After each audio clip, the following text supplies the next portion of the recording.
Hi, my name is Madeline Silva, and this is my primary survey for KIN 241. So we're going to start off by looking at the patient's general impression. So for example, looking for any severe bleeding. We're also going to look for their level of consciousness using the AVPU, which stands for alert, verbal, painful, and unresponsive. We're also going to be using the ABCs, which is checking their airway, breathing, and circulation.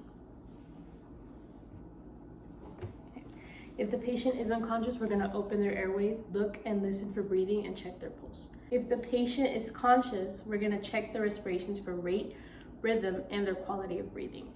We're going to look and listen for the feel of their breathing as well.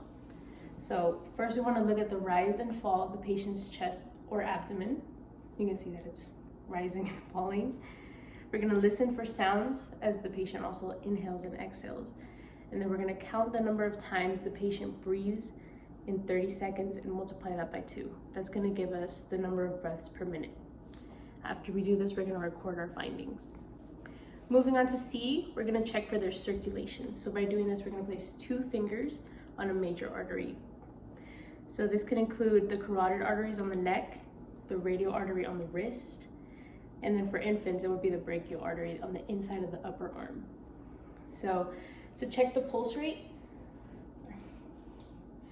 we're going to place our fingers right here on her wrist and count. Then we're going to count the number of beats in 30 seconds and multiply that by 2 and record our findings as well. Another thing we're going to do is we're going to check the skin characteristics for look or for feel. So this can include the color, whether she's pale or flushed or pink, and then temperature, is she hot or cold? Moisture, is her skin moist or dry? The capillary refill, is it normal or slow? And then we're also going to record our findings for this.